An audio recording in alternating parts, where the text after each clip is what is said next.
Hi, I'm Tim. Welcome to Watchbox, and thanks for logging on. If you love this watch, email me, tmosso@thewatchbox.com. It's in the description below. It is your purchase and pricing email question line for buying this or any watch you see on any Watchbox platform. Please reach out to me directly. Email tmosso@thewatchbox.com for purchase and pricing details.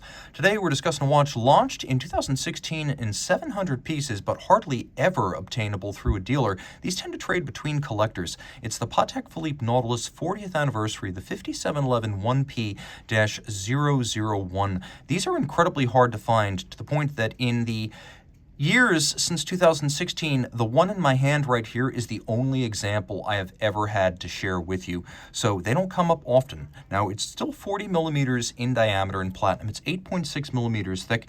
It is 44.5 millimeters from lug to lug, but if we include the first end link of the bracelet on each side, the total distance across the wrist is a beefier 48.5. It's still a very wearable watch.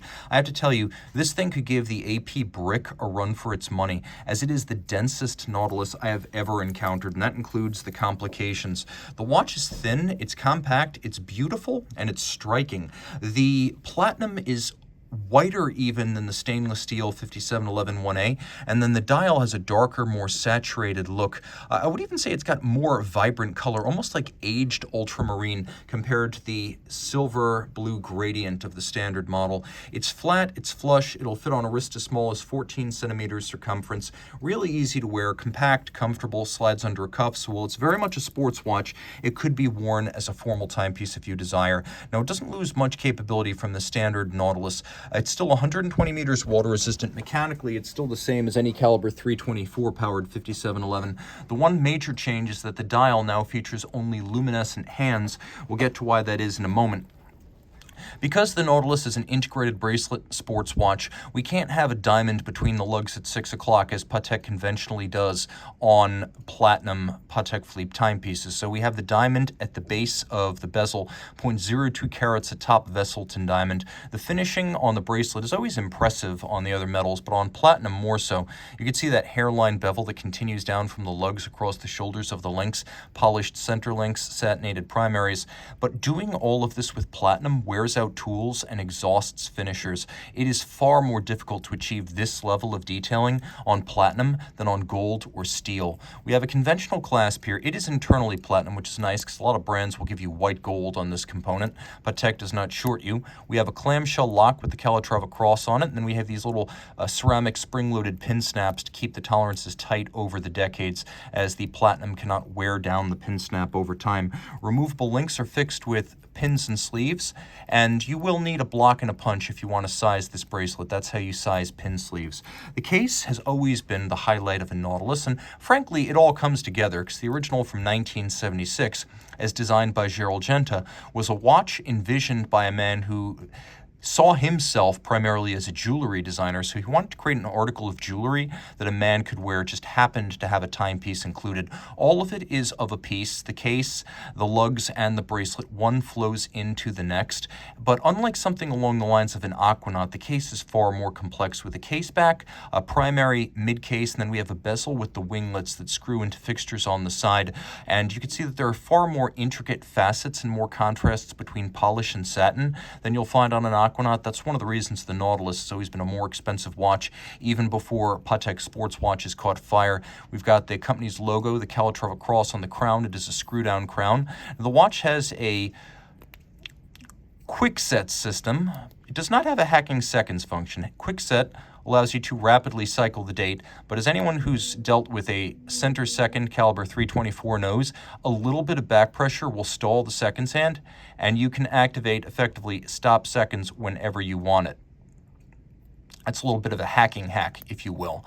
Now, the dial. Why are the hands loomed but the indices are not? We'll get a little bit closer, and you can see on this model, the indices were actually Vesselton Diamond's baguette cut, top grade, beautiful and subtle. You can see from a distance it doesn't even declare itself. This might be the most exquisite use of gems on a man's watch I've ever encountered. The hands, the frame for the date, they're all white gold for resistance to oxidation.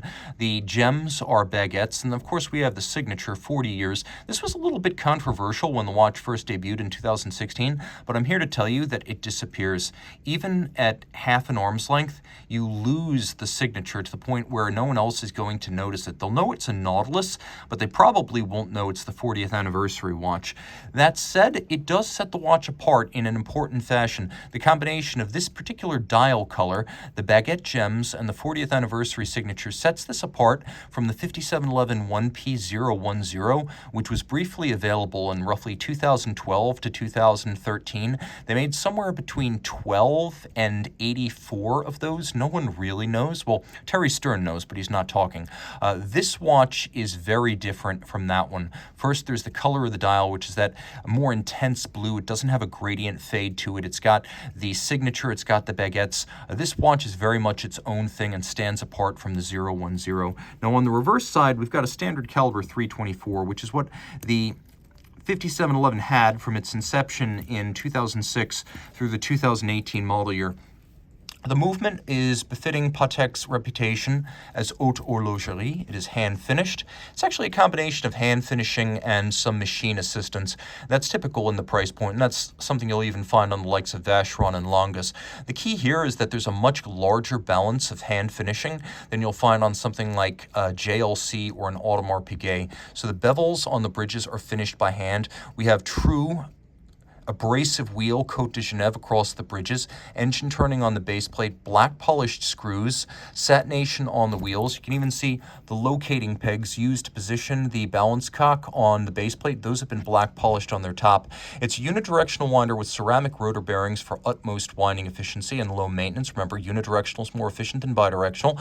Beats away at 4 hertz. It is a 29 jewel movement that has a free-sprung Patek Gyromax style balance, adjusted in 6 positions with an anti-magnetic silicon Spiromax hairspring. Combine that with the Patek Philippe seal, and it means Patek attests that this watch will run no worse than -3 + 2 seconds per day. And again, it has a 45-hour power reserve with a quick set.